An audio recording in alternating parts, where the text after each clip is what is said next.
Have y'all ever stopped to think about how the more money we make, the more we continue to find ourselves at a deficit financially? No, I mean, like, think about it. For most people, the amount of money that you're making at your current job right now is the most that you've ever made in your whole entire life. It doesn't matter if you just started or if you've been there for a while, the figure that they give you, whether it's your salary or your hourly pay rate, that's the most that you've ever gotten paid in your whole entire life. Like, I remember my first job, I started out at $7.25 at Wendy's at the age of 16. And it's like, as you go from job to job, or your dollar amount increases, but you always still kind of find yourself at this point of need and deficiency financially. So why is that? I mean, we really got to ask ourselves, like, what is the number one contributing factor to what is stifling me financially? And for all of us, it can be a wide variety of things, right? But I think that if we get to the core of it, it's not about the events that happen to us. Like, oh, okay, well, you end up having kids, like, or your car breaks down, so now you need another car, or you need a place to live. These are all events that happen. But I feel that the things that we do on a day-to-day are more detrimental or have a bigger impact on our finances than the events that take place. And that's the God's honest truth. Because you're not buying diapers every single day for that child. You're not fixing the car, putting money to fix the car every single day. So those were all events, right, that took place that you didn't plan for or that are expensive. But what about all the other days? What are you doing that is causing you to still be stuck financially? You know, and I understand that the economy grows as well. So I'm not like oblivious to that fact that it's like, okay, the cost of living has increased. But even with that, a lot of us really can survive and do pretty well with the amount of money that we make at our jobs, but we just don't manage our money properly. And it all starts with up here. Because when I was 16 working at Wendy's for $7.25 an hour, I did not put a lot of the responsibilities that I currently have now on myself. But as you, and it's not to say that you can't splurge and you can't upgrade your lifestyle a little bit, but you have to remain focused on what is most important.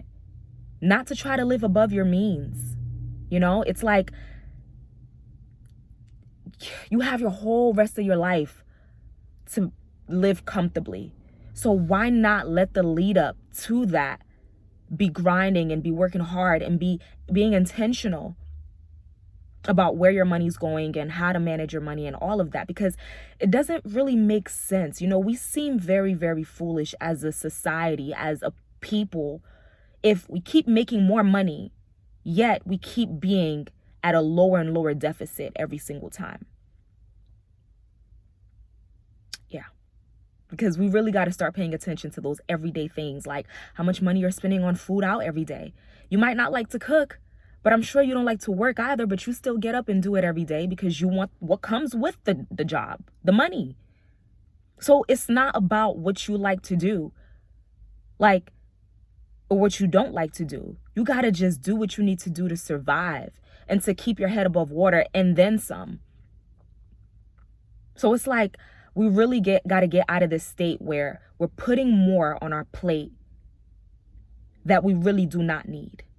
Like, we really don't need, you don't have to say yes to every outing that someone invites you. Somebody invites you to lunch or invite you to this or this party where is going to require you to spend, whether, whatever meal that you're going to get or the outfit that you got to put on for this event or this party or your hair, whatever. It's like, think about the cost of the decisions that you're agreeing to. Did I really need that new outfit? Like, oh yeah, this will look really good for an event that I don't even have, that I'm going to yet. Like, we make these decisions every day, not realizing the lifelong effect that they're having on us. And it's literally just stifling us. Because it might not put us in bankruptcy right away, but it's keeping us bankrupt psychologically, financially. So we really need to get a better hold of our finances, because a lot of times we pray and ask for God to bless us with a better job and that pays more and that has this and blah, blah, blah, blah, blah. And all that is great. That's beautiful. Keep it up. But it's like, God is like, do you remember where you came from? Do you remember the 725 bracket that you came from? So why is it now that you're making, triple, quadruple, whatever, more than that you're still struggling so much? Just take inventory of your life, of your finances, and see what things you need to go. See what are some of the daily, regular expenses that you're making that are really there stifling you from growing financially. Like, it's a little difficult, because everything that you're going to look at, you're going to think that you have a need for it. No, you can make use of it. You can make use of eating out or buying food or whatever, because it saves you time and blah, blah, blah. You can make use of, whatever else that it is that you're spending money on, but it doesn't mean that it's a need necessarily right now. And we all know that everything in life requires sacrifice, right? So our problem is we don't begin to make the necessary sacrifices until it's a little bit later on down our lives. Like, we start cutting back on this when we ain't got a car, or we ain't got a job, or when we got kids now and blah, blah, blah. Or it's just like, why do we do that? We have the opportunity now. Like, did I need to get that super expensive place, like at that price or for whatever? Like, it's just, we really, really, really, really, really got to evaluate our everyday expenses, our regular, where our money is going to regularly, because that makes a huge difference. And I am an advocate for giving back. Like, give. The money is not just for you to keep alone. Give. Whatever your philosophy is on, whether you don't believe in giving to a church, or believe in giving to the homeless, or believe in this and that. Listen. Someone gave so you can be where you at right now. And you don't have to know who that person is, but numerous people gave so you can be where you are right now. So I don't care if you give to an organization, you give to a church, you give to the homeless people, that's just how the world works. You have to give to receive, and stop with this mindset of, oh, I barely even make enough. That should be like a temporary thing, right? But that shouldn't be your life. Like, oh, you don't ever make enough to give? Ever? Because it seems like no matter what job you get or where you are, it's like you don't ever, oh, I don't make enough, or I barely make enough, and I barely make enough. But at the same time, the job that you're working at just takes the taxes automatically, right? They just take the taxes. They don't even ask you. But when it comes to tithe and offering, God is literally like asking you, right? Like, give that 10%, put that 10% away, as opposed to your job that's just like, this is mine. Yeah, you work for it, but I'm keeping it. So it's the beauty, like, of just, of serving God, right? But we really, when you give, it's like it comes back to you tenfold. So guys, I just urge everyone, please, just reevaluate where you're putting your money, your expenses, all of that, the regular things, not the big drastic things, because like I said, those are all occurrences, events, those are all this and that, like, that just happened.